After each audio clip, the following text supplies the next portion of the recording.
with that. There you go. So the plan is that every of our 8 presenters will have 5 minutes to explain us why they chose a specific picture, why it's written to one person or the other, and try to explain why this medium that we try to recreate digitally, the postcard, is important in this transmission. Unfortunately, one of our panelists is not here tonight. Today. It's Ruth Morgan, who had a personal and a family issue going on, so she wasn't able to attend. Okay, I'm Wilco Hardenberg. I'm of the Max Planck Institute of the History of Science, and I'm one of the 2 vice presidents of the European Society for Environmental History. And we have a panel of 8 persons. Everybody has presented 1 postcard, and without leaving much more space to ado, I would say that we can start. We will go in the order of our Instagram, which you are seeing shared. And so I will give the word to our first speaker, who is Katja Lidström. And I will open up her image. I would actually like to share my own images, if I can, to give a visual, how do you say, history to that image, if that's okay. Stop my share. So I need to unshare and then I share. I don't know if I need to make you co-host for that. No, I am a co-host already, I think, and I think you don't. Super but here it is, and this is a postcard sent to you by the Estonian Center for Environmental History of myself, Ulrike Plath and Kadri Tur. And this is a postcard of a site. It's from the greenhouses of the former period exemplary flower growing sovkhoz. Sovkhoz is a bigger type of collective farm, of Soviet collective farming enterprises. And this is a site that has been through most of the ruptures of the 20th century, but even before in this region. So we think it represents the disasters in a beautiful way, but also it represents the way even local small sites can be embedded in bigger global movements, and what happens to places where the global support of a global hand is pulled off. So for you to know where it is, so this is Estonia and we go closer. So this is Tallinn. Many of you have been there, and around here is the site we're talking about. So the flower growing, of course, is a weird concept because most of Soviet agriculture was obviously really preoccupied by growing food. But these are the greenhouses when they were still at their prime, when they were just built. So these are maybe in today's measures, when you look at Spanish greenhouses, this looks like nothing, but this is 1960s. And these were huge by the time. So they were 400 square meters big. Later they were 600. By the end of the Soviet Union in 1989, they were already 1,200 square meters big. They had their own special heating system that functioned on Russian gas. Obviously, that was cheap. And that also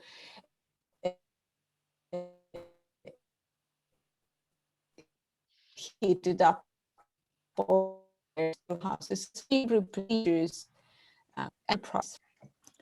If we look at, they were mostly producing cut flowers for all possible Soviet rites of passage, roses, carnations, etc. This was also an exemplary, of course, so you would have important state visits taken to this place to show how these things can be flowers can be produced.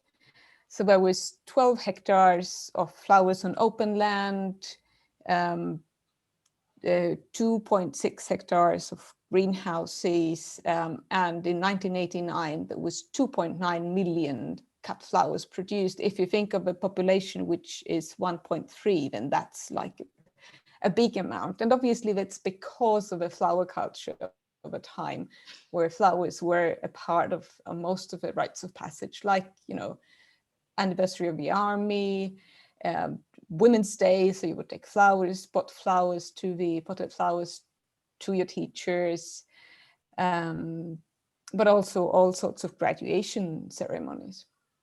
But these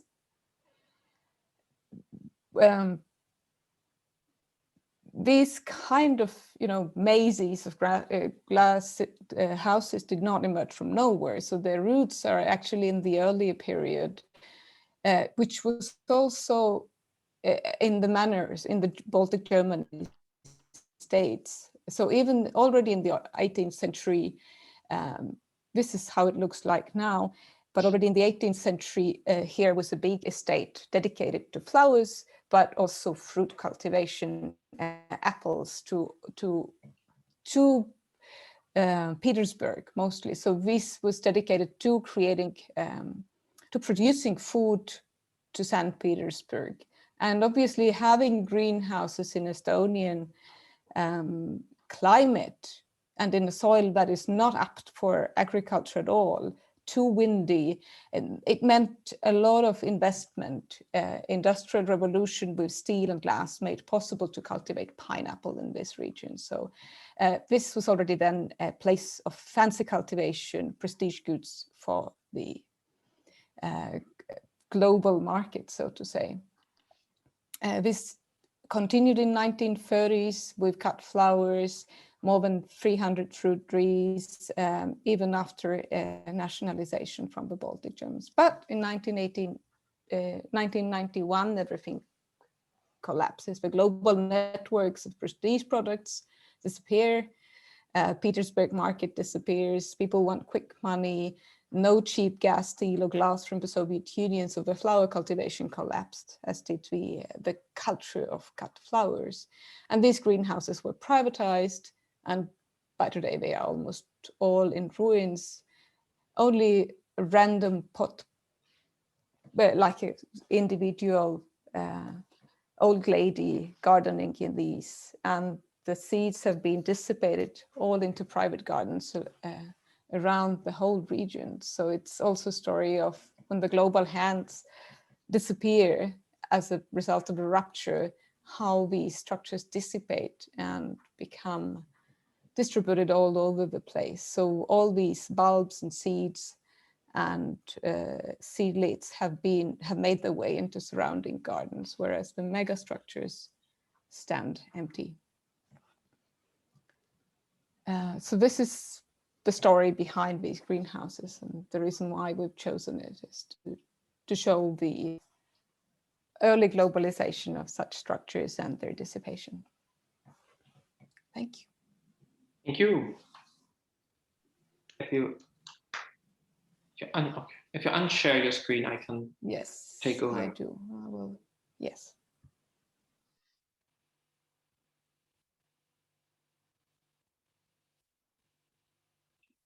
Okay, thank you very much. So next on the list would be Marco. Okay, it's me. Thank you very much, Vilko. Thank you very much, Vilko. And let's try, yes, these 5 minutes. Welcome, everyone. Thank you for being with us this afternoon or this morning. I decided to send a postcard from Longarone. Longarone is a small town in the Italian northeast. However, I would say that my postcard is not only from a place, but also from a time. The image you see is from October 10th, 1963, the day after the Vajont Dam disaster. In the image, you see the remains of the town after the immense flood from the dam. After the immense flood from the dam had destroyed everything the night before. Almost 2,000 people were killed. Indeed, they were killed and not die, because many often what has been written and said is that those people just died out of a tragic accident. Instead, my point here, sending this postcard, is to say that they were killed. I have imagined this postcard as a message sent to posterity, a sort of message in a bottle from the ghost of the Vaillant Dam disaster. The message implies the invisibility of that story. If you read maybe Vilko, you can turn to the other side of the, if you don't mind, to the other side of the postcard. Okay. So as I was said, the message implies the invisibility of that story. Those are ghosts, not only, and perhaps not so much, because of the massive death that occurred in Longarone. Everyone is a ghost in Longarone, the living and the dead, because everyone is invisible in the collective memory of the nation, in the collective memory of Italian history. The 1963 Vaillant Dam disaster did not fit well with the celebratory narrative about the so-called economic miracle. And by this term, Italian historians, they mean the years after World War II, when Italy became a rich country, finally living beyond the sense of misery and backwardness, which has always marked the national identity. The memory of the Vaillant was quite uncomfortable. Actually, it's still quite uncomfortable. Why? Because it is a story about power, injustice, submissive science, and the totalitarianism of profits. At its very essence, the Vaillant story goes like this. A powerful hydroelectric corporation got permission to build a gigantic dam. Experts and scientists provided the legitimization for this project. State officials bowed to the superior interests of the corporation. Local people mobilized to point out the risks coming from the dam. A female journalist and a former partisan against the Nazi fascist regime, she sided with them. But they were ridiculized.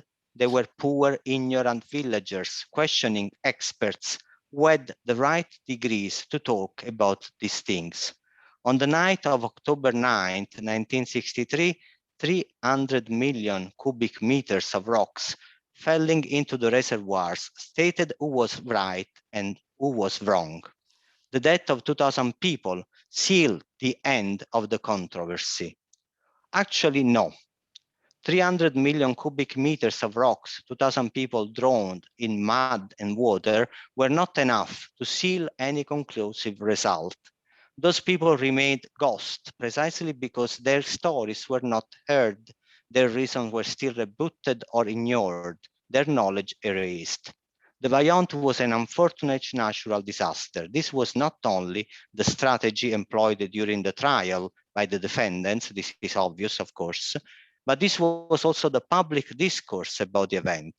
This was what the most famous Italian journalist wrote about this event. This argument about the terrible natural disaster is also the main argument beyond the remaking of the cemetery of the Vaillant victims, which has been transformed into a pacified memorial, erasing the voices of the survivors, screaming their anger from the tombstones of the previous cemetery, the one built by the very survivors. Even the memory of the victims had to be, and my 5 minutes, even the memory of the victims had to be domesticated. But ghosts are difficult to get rid of. There is power in their invisibility. They haunt our memories. They continue screaming their anger and pain.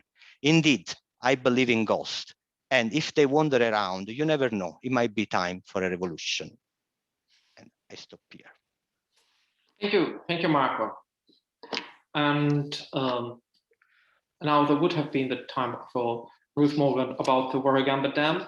I suggest you to read her text, which is also by side. She unfortunately, as I said, isn't able to be here tonight. So I will give the word to Manuel. Thank you, Wilco. I hope you are listening to me. Yes. Good afternoon, dear friends and colleagues. My contribution to this event is a postcard about plants and people in an environmental history perspective.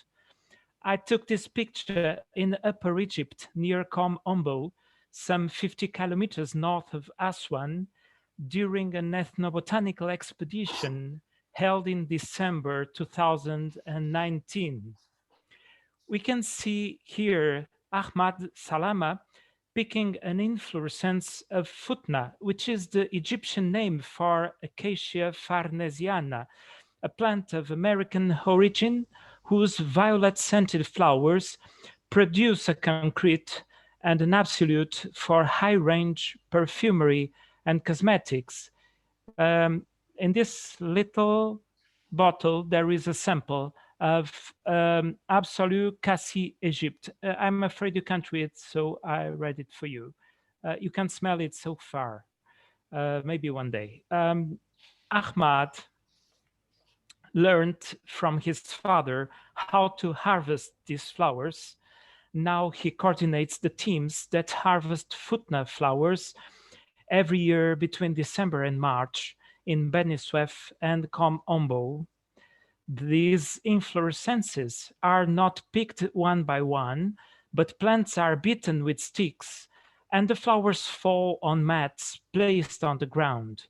It is a procedure similar to the traditional olive harvest in Portugal and Spain and throughout the Mediterranean region.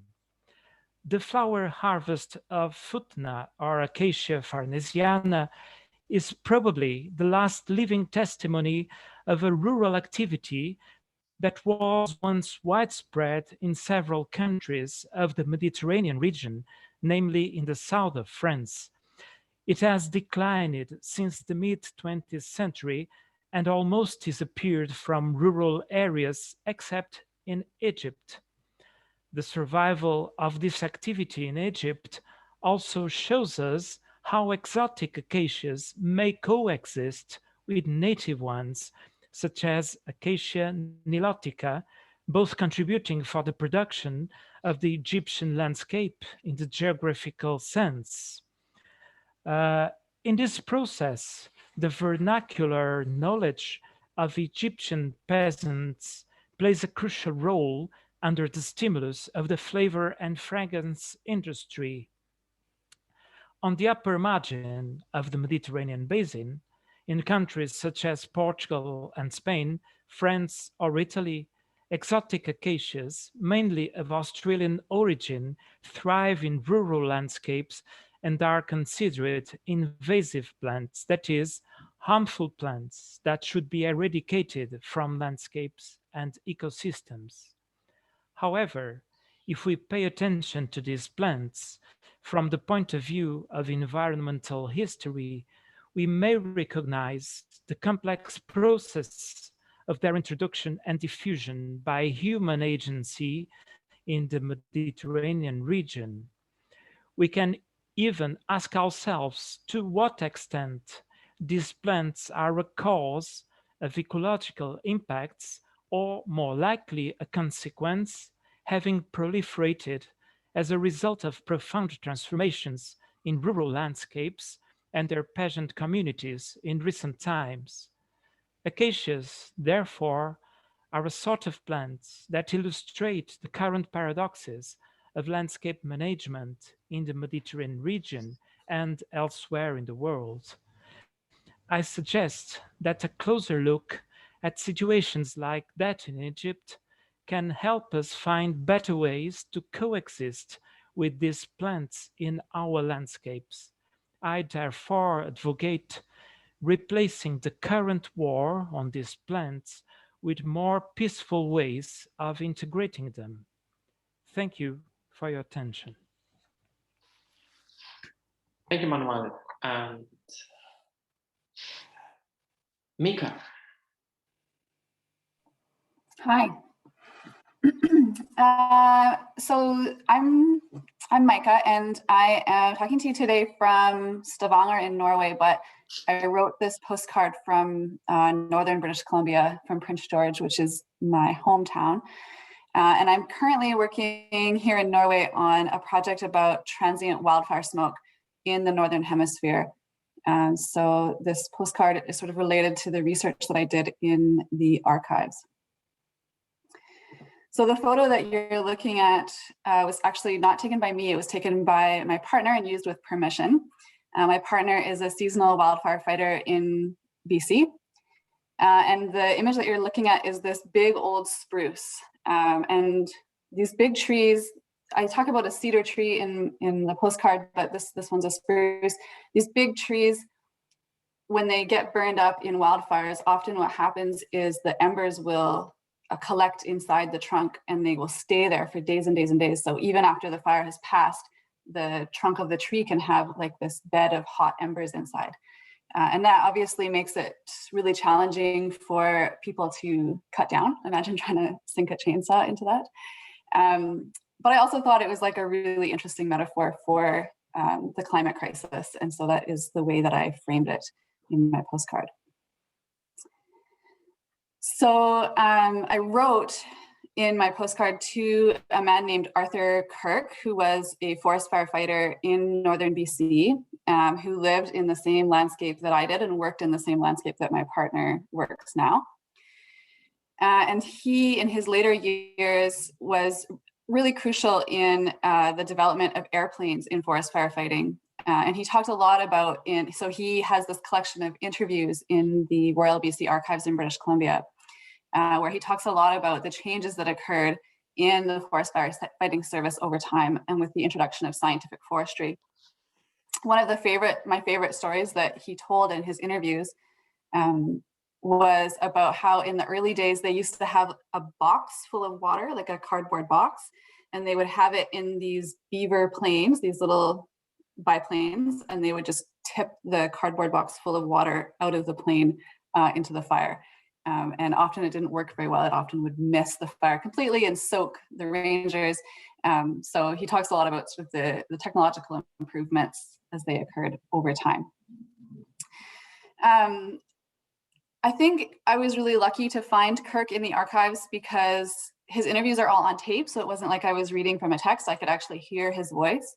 And I sat there for a couple of days in the archives listening to him talk about firefighting, about the same communities that I lived in and the same landscapes that I'm familiar with and that I really love. He was really passionate about it and he was really hopeful. And to me, that was the piece that really kind of stuck, was his hope and his excitement about the future. Because of course, when he was working in wildfire, the idea was that one day we wouldn't have these problems of massive wildfires in northern BC. We would have conquered them with the advance of technology.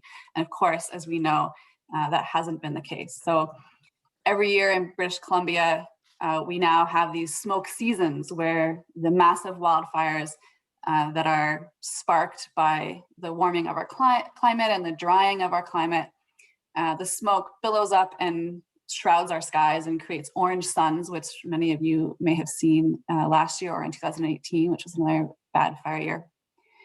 And I don't feel the same hope a lot of the time that Kirk felt. And so sitting in the archives and not talking to him, but listening to him was a really cathartic experience. And I think the reason that this activity, the postcard activity, was so fun and meaningful was that it was a way to sort of collapse time between me and Arthur Kirk, to think about the commonalities and the relationships that we form when we write history and when we sit in the archives between ourselves as historians and our historical subjects. And so it was a really valuable exercise for me of sort of reflecting on my place in history and about seeing the work that I do as a continuation of the work that people like Kirk did. So thank you very much for putting on this event. It was a lot of fun. Thank you. Thank you.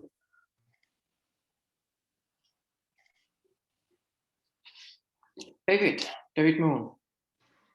Okay, well, good afternoon, good morning to everyone. I'm at home in Durham in the northeast of England, but I sent my postcard from Kazakhstan, where I was this time last year.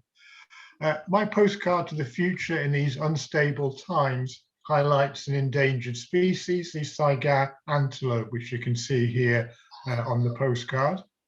Saigas are a keystone species across the Eurasian steppes, once a vast semi-arid grassland extending across southern Ukraine, southern Russia and Siberia, Kazakhstan into Mongolia. I chose this topic because it's a good fit to the format of Postcards to the Future, and I noticed several of us have chosen environmental problems as warnings to the future in this format. I also chose it because attention to animals of the region is a development of my long-standing research into other aspects of the environmental history of the steppes and also the North American Great Plains, which in my recent book I termed the American steppes. I've written my postcard as if from the Saigas, but this is just an imaginative device for the informal format of the postcards. As a historian, of course, I don't have sources on what Saigas actually think, or if they do think, and I don't wish here to get involved in those methodological issues. Rather, my point is to draw attention to the Saigas and the consequences of their interaction with humans over the millennia they have coexisted in the steppes. Saigas, if we can turn back to the photograph of the animal, the other side of the card, please. Yeah, Saigas are well adapted to the environment of the steppes with their cold winters, hot summers, dust storms, and periodic droughts. This photograph was taken in the summer. They've evolved distinctive inflatable nostrils, prominent in this picture. These filter out the dust in the summer, cool the hot air in the summer, and warm the freezing air in the winter. This picture shows a male Saiga with horns in its summer coat. They have much warmer winter coats that now in the Eurasian steppe they're shedding with the onset of spring and warm weather. They can run and jump very fast to escape predators and threats, including humans. Many travelers' accounts and my own very limited experience of seeing them involves them running away very quickly. And they migrate with the seasons in search of fodder, traveling vast distances, much in the same way that humans live for millennia in the steppe as nomadic pastoralists, taking their livestock from summer pasture to winter pasture, etc. Turning now to human impact, Saigas once lived right across the steppe region and beyond. There are even reports in way prehistoric times of Saigas in northern France and southern England. But over the millennia, their habitat has been cut back by humans occupying the land, converting grassland to pastures for livestock and arable land for crops. Saigas are now confined to more arid, sparsely populated regions of Kazakhstan, adjoining areas of Russia. This postcard is from one in Astrakhan region in southeastern Russia, not far from the Kazakhstani border, Uzbekistan and Mongolia. They no longer live in the wild in Ukraine, although that's the only place I've seen them in a nature reserve at Askania Nova. Humans have hunted them for millennia for their meat and also for their horns, which are used in Chinese medicine. Poaching Saigas for their horns is a major problem today, and there are periodic gun battles between poachers and guards in nature reserves in Kazakhstan. A year or two ago, the guards were authorized to fire first if they saw armed poachers. Roads, railways, pipelines, fences restrict the Saigas' movement, cutting across their migration routes. At the moment, Saiga conservationists are opposing the construction of a major road in western Kazakhstan. I'm not optimistic they will stop the construction of the road because it's a part of their major program for economic development in the region. There may, of course, be solutions such as bridges, which exist in other parts of the world. Other threats to Saigas have reflected the use made in this sparsely populated region where they live by the Soviet and post-Soviet governments. Nuclear weapon tests at the Semipalatinsk nuclear polygon in eastern Kazakhstan between 1949 and 1991 adversely affected Saigas as well as humans living nearby. Debris and fuel falling from rockets launched at the Baikonur Cosmodrome in southern Kazakhstan have also adversely affected the sagas and humans on the ground. The Ecological Museum in Karaganda, should you ever get a chance to visit, has a collection of things that have fallen out of the sky from rockets, including a rocket itself. Sagas have experienced periodic collapses in their population due to reasons I've just discussed, and also due to disease, periodic outbreaks of disease that may be exacerbated by climate change. In the summer of 2015, in a few short weeks, 2/3 of the population in Kazakhstan died. It seems this was a disease of bacteria in their nostrils that became virulent because the climate was warmer.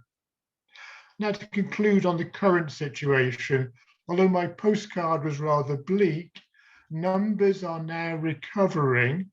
After the demographic collapse in 2015, females gave birth to 2 rather than 1 young. Attempts to protect them may be having some effect. Attempts to protect them date back to Soviet times, if not earlier. There's a very active community of scientists and conservationists in the country they live in, and also internationally. If you want to know more, Google Saiga Conservation Alliance. The scientists, as we speak, are conducting a census from the air of Saiga numbers, and they're relatively optimistic about the results. But without concerted efforts involving commitments from governments, from industry, the population, Saigas may not survive to meet humans in the future. Thank you.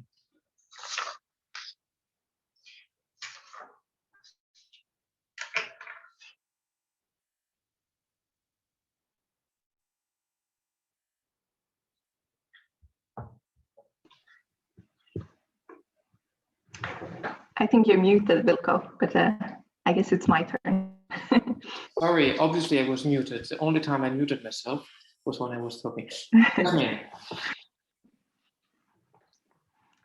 Yeah, so hi everyone, and thanks for organizing this postcard event. Everyone in our project that worked on this thought it was really fun and appreciated it. So I'm Jasmine, and I'm a doctoral student at the Division of History at KTH Royal Institute of Technology in Stockholm. And I'm part of a project called SPHERE, Study of the Human-Environment Relationship. Yeah, when we heard about this idea, we decided to work on it as a collaborative effort within the project. So I just want to highlight that everyone in our project contributed to this postcard.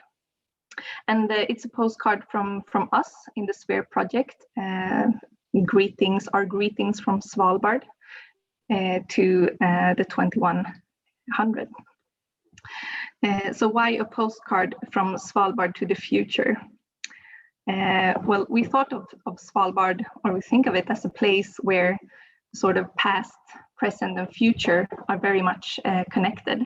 And we wanted to highlight how these connections are currently in a way under threat, but also being destabilized and altered by climate and other environmental changes. So I guess we were curious to what kind of place Svalbard will be in the future. And to that future, we wanted to convey our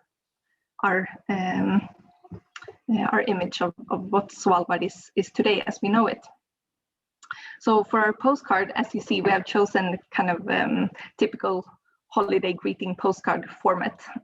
We have that you find in souvenir stores that often features various smaller images of the typical well-known attractions. But instead of showcasing Svalbard's majestic icebergs, glaciers, or polar bears, we chose images that to us represent this crossroads of preserving a past, protecting a future, a present, and looking into the future. So, for example, the iSCAT radar and the Svalbard satellite station, they are both sites for scientific activities and monitor satellites and observe outer space. So activities in a way that look beyond Earth and in a way also into the future. And then on the other hand, we have a picture of the Global Seed Vault and the Arctic World Archive. And these, on the other hand, are sites that we think, yeah, they work to preserve the past and kind of guard a common heritage.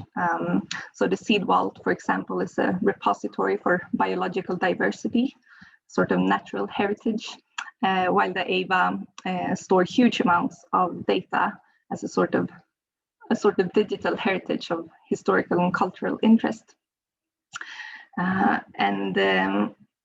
The Seed Vault and the EVA, these locations, they also have a more explicit material link to the past, because both are located in old and abandoned coal mines.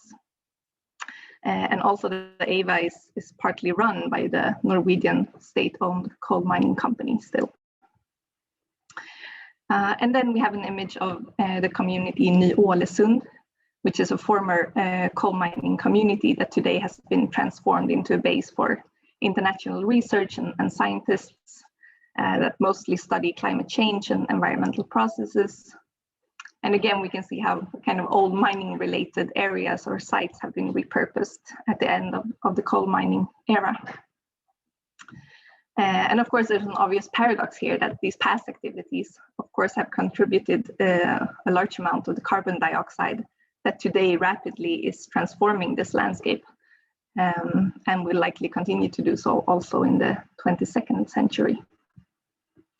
So by sending this postcard to the imagined future in 2100, we wish to tell them about the Svalbard we know at a time that is most likely just at the brink of huge change. And the addressee is the official tourism office. But really, I guess also a question is, considering this rapid environmental change, if the Svalbard, if there will still be a tourism industry active on Svalbard in 2100, or if these offices and infrastructures used by tourism today, by that time will have been repurposed for other activities, just as coal mines and the settlements have been repurposed today. Thank you.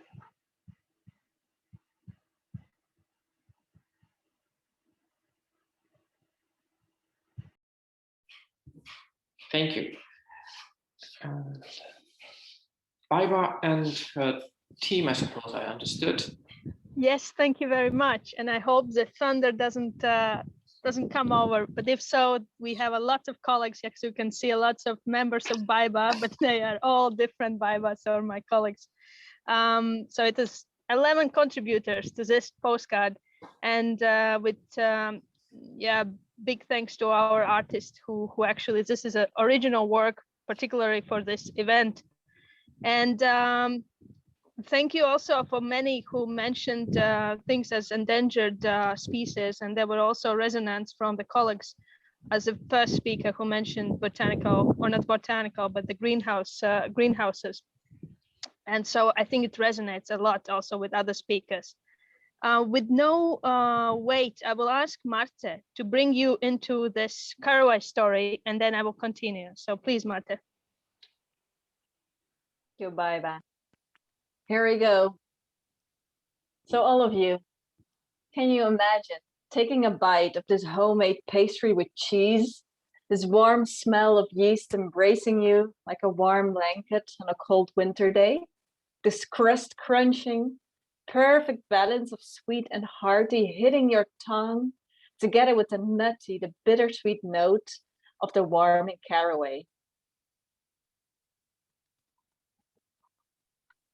Oh, I'm already hungry. Thank you very much, Marta. And to continue as a story a bit and bringing a bit science, let's say, a science wording. I would also, yes, actually, Marta, what was just reading was the next page. If Wilco, you can show it. It was the handwriting of my mom. So hope you can enjoy that as well. So the full message is for the present from the future ambassadors, which are the 11 participants. And to bring you a bit more on this subject, I will read you 3 lines, and I think the story will be quite clear. A loss in the biodiversity that nature depends on a diverse landscape means food for a diverse wildlife. Your parents and grandparents possessed local ecological knowledge that evolved through countless generations by their continuous interactions with our beautiful nature. Among many other things, they knew how to care for the caraway in their backyards, how to collect and save it for winter, how to make it enriching in their meals. It is wealth that we in the future would love to experience. This is why we need you, the reader of the present, to act and notice the plants you consider common, like caraway, in order for them not to become endangered in the future, so that our grandchildren will also know the taste of caraway cheese. And it's sort of incredible because the thunder is around and these lines are appearing. So it's actually quite emotional. So I hope the nature is with us in a sense of this note. And to add on the 11 participants who also brought this flavor in the postcard, they are also chefs, there are food designers, researchers. So it's also the artist who drove the picture. So you can, if we can go back, you can see the layers of the cheese. And as you can see, the upper one is the future we do not want to see without the caraway seeds. So thank you very much. And we are open for many questions. Yes, and thank you, colleagues, for participating in this adventure. Thank you for your presentation. And now we move to our last postcard, which is presented by Francois Matty. Yes, hello everyone, and thank you, Wilco, for organizing this webinar and formatting our work into these beautiful postcards. I found mine in the National Archives in London as I was researching for my forthcoming book on British people and coal from the 1830s to the 1940s. And this image comes from a magazine called the Coal Utilization Council News from 1838, and from a very tiny picture in the magazine, hence the poor quality of the image. It represents a bus, a traveling coal display that was sent on a tour to the English countryside by the Coal Utilization Council. This council was created in 1932 by the main producers and distributors of coal in Britain in order to resist the growing competition of oil, gas, and electricity and their uses in homes and industries. The Coal Utilization Council led a very impressive marketing campaign that lasted all through the 1930s. It organized coal exhibitions. It distributed a movie called Buried Treasures in 1938 that was displayed in a coal cinema. I hesitated to present the picture of the coal cinema, but it was not as interesting as this one. It published posters to advertise coal, the magazine I mentioned, the CUC News. It sold electrical displays for shops and even created a course to improve coal salesman skills so that they could better sell coal in households. So I focused on this bus because it represents some of the main issues at stake in our world based on fossil fuels. The Coal Utilization Council was defending what was called at the time a civilization of coal, or sometimes a coal-minded society that was established in the UK in the 19th century. In 1900, for instance, coal represented 95% of energy consumption in Britain. It was massively used in industries, of course, but also in domestic rates, strongly polluting British skies, as we all know. What interests me in this picture is first the way that the Coal Utilization Council tries to redesign or redefine, in a sense, coal. It becomes an element to improve people's health. It's written coal for health, which was completely counterintuitive, of course. Coal was always associated to pollution, not always, but was from the end of the 19th century associated to bad health and to pollution. Here, the Coal Utilization Council tries to separate coal from smoke and make of coal an element of health by insisting on the draft it creates in homes and also on the peculiar glow and warmth it offers as opposed to the warmth of electrical devices, for instance. What is interesting also is the fact that this council decides here a special action directed at rural Britain that was harder to attain than city dwellers, where in cities, of course, you could see the posters, you could have coal displays and windows, shop windows where coal was advertised. It was harder in the countryside, hence this special bus with, you can hardly see, but there are megaphones that sent a song called the Coal Song, and it must have been horrible in the streets of the villages where it passed to hear this song advertising coal. But this picture also raises gender issues. And as I partially want to intertwine gender and environmental issues, I chose it for that. Women were considered the main decision makers in matters related to energy at home. Hence, this coal display is specifically addressing them. It mentions the cooking qualities of coal, and the man here was actually displaying cooking appliances and using them to show how easy it was to use them in homes to cook with coal, etc. It also advertised at the back of the bus the way it can create a peaceful and relaxing living room and homely atmosphere. Therefore, this marketing campaign actually strengthened gender stereotypes, but it also comforted the empowerment of women in the home through their control of energy. Hence, the idea that women did play a role in, or will play a role also in energy transitions. And that's why I decided to address the postcard to an imagined granddaughter, hoping for a future where some at least of the gender and environmental inequalities and worries would have disappeared. I'm a bit optimistic, perhaps, but let's hope so. Thank you.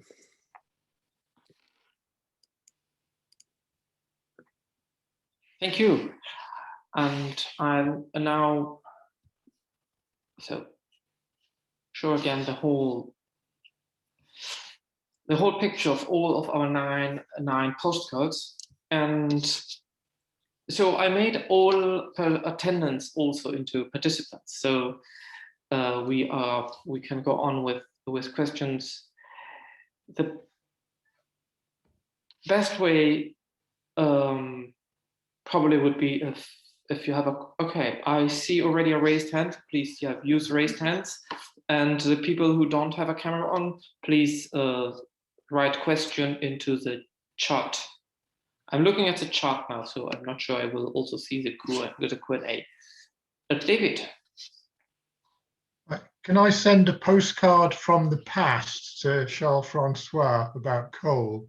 Because I live in Durham in the northeast of England. If I look out my window, I can probably see the site of several former coal mines.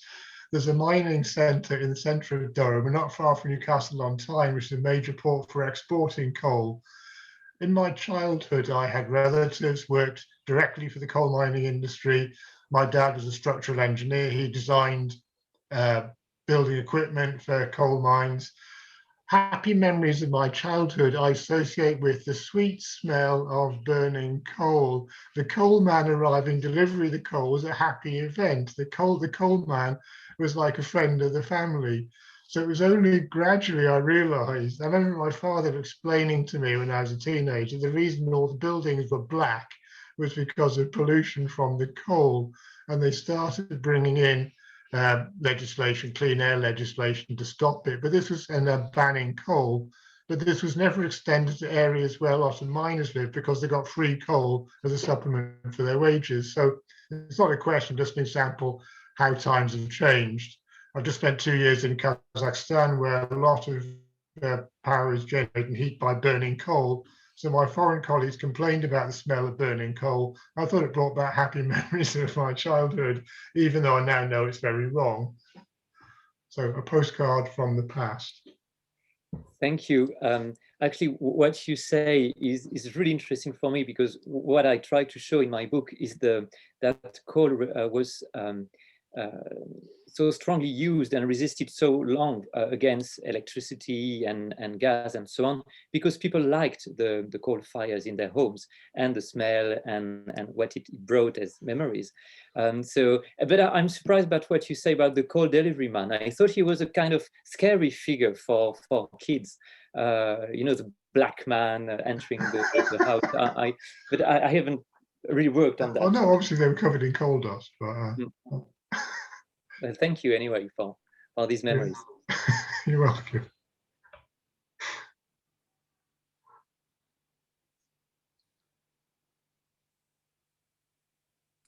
I see that Sarah is mentioning campaigns as call for health in the 1930s in the US.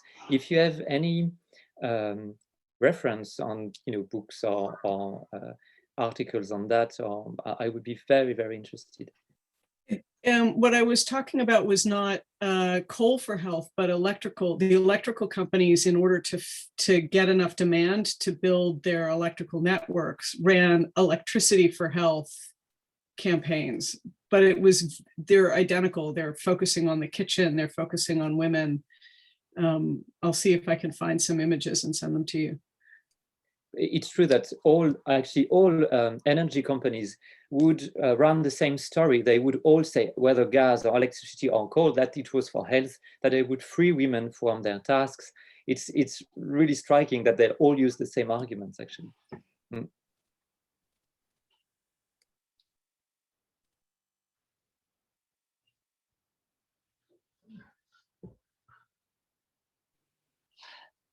Okay, I don't see any more questions. I will. So I want to. I have one. Would it be all right? Yes, I have sure. one.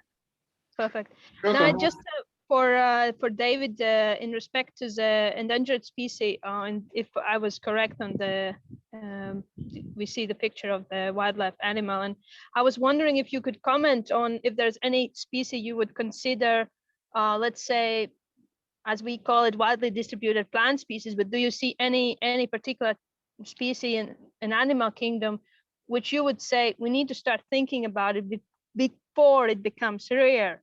And that's what is our approach to the postcard, to actually alarm people to look at the meadows and to see the disappearing plants before they are rare. And so I'm curious if it's the same pattern in the animal kingdom.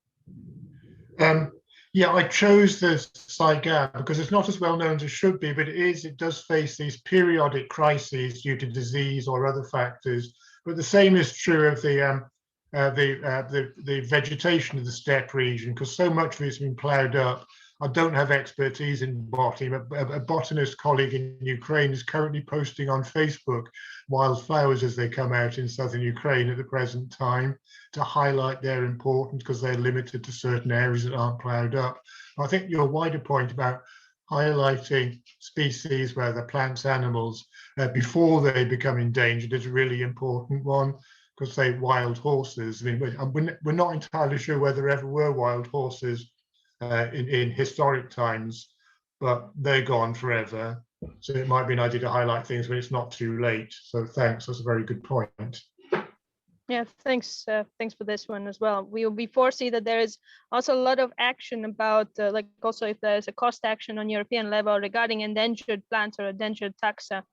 So this is one of our approaches, but I think this opinion is shared by many. And I think practitioners are the ones which could, attach this topic before it's too late. Thank you, David, for sharing. Yeah, thank you.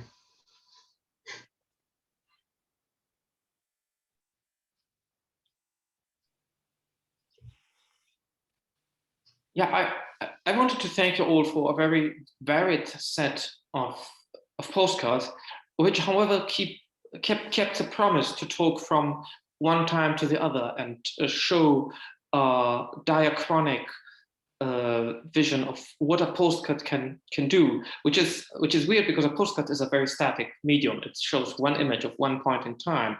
So it's all about the text that we and the story that we give around it that allows us to make it into something that sends a message to a different time.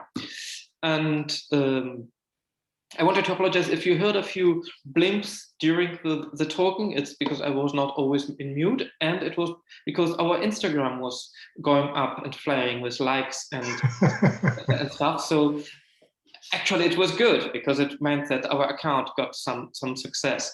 I also wanted to tell you and all the attendants that the account will stay open for submissions. I will update the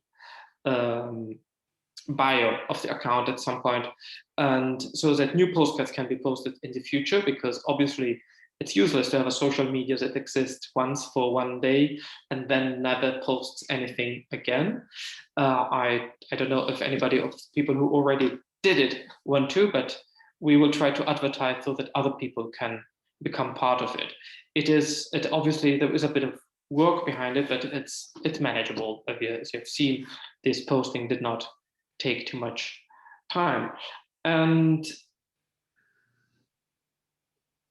yes, I see in the question that Barbara asked if we will receive the recording. We are probably, Marco, thinking of putting it on the website. Is that what we are thinking to do? And as I said earlier, maybe split it up and use individual presentations as stories on Instagram for shorter periods of time, just to keep up some momentum for this page, at least during these days of the Environmental History Week, which is actually an Environmental History month, because there are events since the beginning of April until the end of the month, so it's a bit more than a week. So yes, the recording will be public, so we will keep a record of it. And yeah, what else is there to say? I wonder if there are any more questions. I wonder if we should have had questions immediately after each image. I don't know. It's a bit hard to tell in advance. But the risk was to last then hours and hours, because we would have lots of questions for each individual post, and that would have been a bit problematic to keep it on time. I'm afraid that at the moment we can only sort of focus on the very last one that we heard, and don't give much attention to the questions that we had for the first ones. But I think that Kati. Marcus has a raised hand. Okay, Marcus Hall wants to speak. Yes, I can see him. Marcus. Thanks, Wilco, everybody. I guess I clicked my hand. I didn't even realize it, but I need to speak now.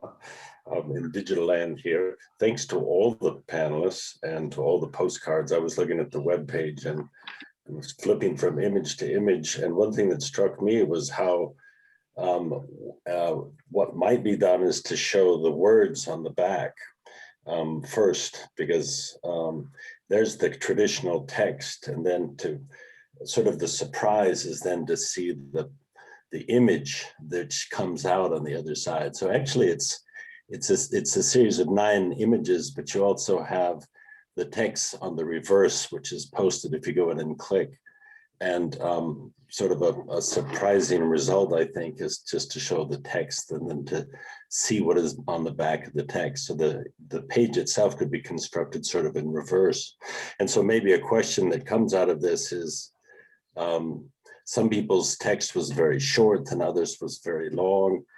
And I wonder if people who were making the postcards struggled a bit about what sort of text to put on there. Some were very descriptive, some were more philosophical, some were very concise, and others went on and on and on. And I'm just curious if any of the panelists had any comments about what they struggled to do to put on that text. Was there any sort of hesitation, or did you wish you didn't have to put a text there? Anybody want to respond to that? Yeah, I can go for it. Thank you, Marcus, for the question. For our case, it actually was well, I still write postcards to my friends, but actually we choose a different approach to ask my mom, which is 60 our age, and she has this wonderful handwriting, as you can see it, which is yeah, if Wilco can show it, I'm not sure if Marcus saw it, but the thing about this handwriting was that it is old school in a sense of in the elderly times or older times, there was a certain handwriting, what do you call it? Not a lecture in school or whatever it's called. And so we can also see from other panelists how the handwritings are different. And I was really proud that we could also involve my mom in a sense of making this message. And about message itself, well, we talked with artists, and we were lucky that we also have an artist on board which made the drawing. And this came by talking, and this sort of flavor of the cheese and the bun and the caraway, it just somehow came out, and I'm thankful for the artist involvement. So I think it was the key was the collaboration with artists to bring this story a bit more, not as, let's say, academic, which is also fine, but it's just about this way of phrasing is just amazing to collaborate. So yes, I'm not sure if this answered the question, Marcus. So the handwriting itself was part of the message, at least in your case, Barbara. Yeah, sure, definitely. The elderly, also this sort of touch of grandma and grandpa talking about the thing and actually bringing this message to the future and present. So it was definitely, yes, it's captured. Thank you, Marcus, for noticing. And I noticed David's is printed. Most of them were handwritten. However, David went ahead and printed his. Oh, that's because my handwriting is so bad, it would have been illegible. I did struggle to find a short phrase to put on the back of the postcard, so that's actually the weakest part. If I did it again, following what other people have done, I would get a children's drawing of a saiga produced by one of the outreach events organised by the conservation scientists, because that would add another dimension to it. They have drawing competitions for children to get them to appreciate the importance of them and not to grow up and start poaching them. Well, that's fun, yeah, just to see the way this all came together. And to see the variety of ways that this was interpreted, both in the handwriting and the messages, as well as the images. I think this would also border on perhaps environmental humanities as much as environmental history, if we could use those labels. But anyway, thanks to the whole crew.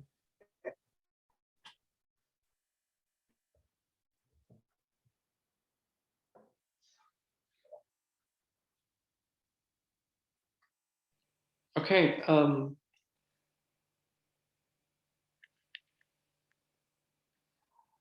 Marco, it was your idea actually. Do you want to say something? Thank you. Well, I think that it was a collective idea. We were trying to find a way to participate in this very nice opportunity, the Environmental History Week, and we were thinking to experiment something. So I like it. I think it's a tool. I like the possibility to I think that Mika used this idea of collapsing time. But I think there is also something between collapsing times and places, which maybe is all what environmental history is all about. I don't know. But I wouldn't take, the credit for this. I think it was more like a collective project. And I hope that we can go ahead with this, having more images, more postcards. But I mean, if I should answer what Marcus asked, I was really struggling with what I should write in the back, because I mean, the whole issue about who can speak for whom, right? I mean, I don't want to go, into, subaltern studies. Can I actually write a postcard from, a subaltern community which was basically crushed by hydropower capitalism? So it was very challenging for me. So I appreciate the question, because it was hard. In a sense, I felt in the end the opportunity to do it, because when I published my book, which had a chapter on this, the survivors, the people who were actually from the area, they were very, how can I say, glad, very grateful that for the first time they felt that an historian, how can I say, professional historian, an academic historian, was actually writing about the Vaillant disaster, not as an accident, but that's something different. So I felt, but it's a good point. Vilko, can I ask something to somebody in the crew? Because I have a question for, yes, I have a question for Kati. Kati, I was wondering, do you have also any clue about the workers working in that industry? How, I mean, what they are doing now, and also maybe were they able to use the skills somehow, or it's completely, everything is lost, So if you can say something also about the workers, if makes sense, of course, my question.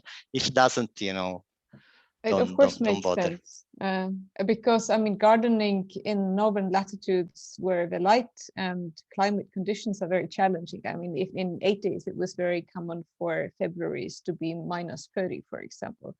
I mean, it's not really easy to grow pineapples in this climate. Even carnations are a challenge if you want to grow them all winter long.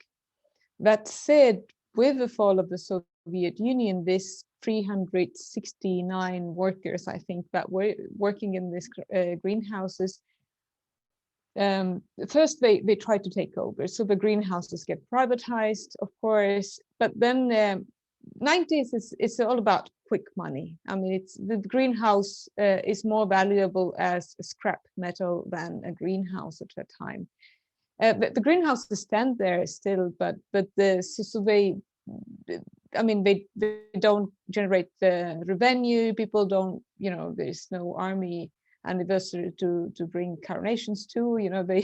The flower habits also change greatly. So most of these businesses go bankrupt. So today, 90% of greenhouses is bankrupt. You also need to think that this was one unit. So the living quarters were also attached to the gas central heating.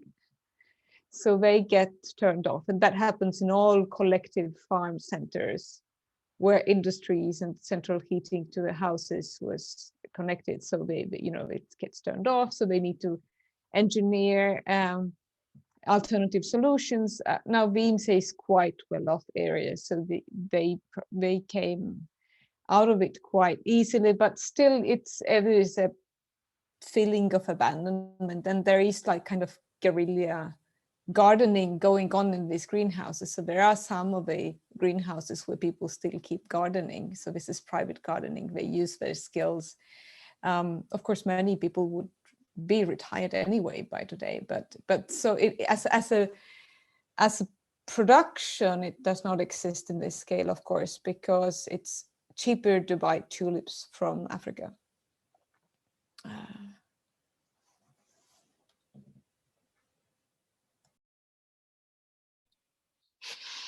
Okay, yeah, and there was a component of chance in it, because I noticed while I was setting it up, I posted the postcards more or less in the order I got them from participants, and it ended up that we have Ruth Morgan's working dam, the Warragamba Dam, next to Marco's dam-related disaster, which is it would have also been nice to hear both the stories in this occasion.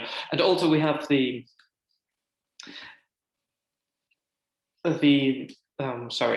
we also have the footnote just below the greenhouses. So there is some level of, there's also communication in just how this thing looks, but I don't take any credit for it, because it's absolutely chance that how it came up. I could have thought as much as I wanted, but I wouldn't have come up with it. And regarding Marco's idea to flip the postcards, I unfortunately cannot do it on these ones, because I cannot change the order of the images once it's up on Instagram, and I'm not going to repost them. But it is something that we could think for future postcards. I mean, it's something that needs to be discussed before a choice is made. There is advantages and also disadvantages. So the surprise effect is obviously something that could be interesting. on the other hand, there might be the risk of having a slightly dull looking first page with all the same backgrounds and the writing. So that's something that needs to be thought about if we want to go that way or not.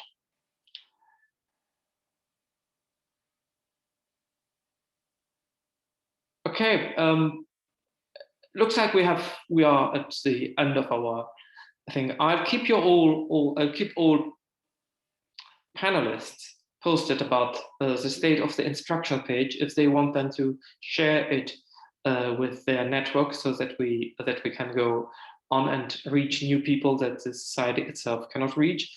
And as I mentioned on the in the chat, I'll create an instructions page on the ESEH webpage, and I will link it from the Instagram page so that people can find how to contribute to this project. Oh, I'm not sure we have momentum yet, but if we put some work in it, we might get more pictures in the future. Obviously, then we might want to have new presentations of the new people and know why they presented their pages, but we will see for the future how to proceed. If nobody else has any further claims, I would say that we can say that we have reached our time, an hour and 50 minutes. I think it's pretty decent time. Also, it will make a decent upload when we get to it. I wanted to thank again all the panelists for the work they put in the postcards and the patience that they had in my repeated emails over the last month. And I wanted to thank the audience for the insightful questions and for being here. And yeah, brilliant. Thank you so much. Thank you so much for participating. Thank you. Thanks, everyone. It was really lovely. Bye, and thank you too. Thanks, everyone. Bye. Thanks so. Thank you all. Bye.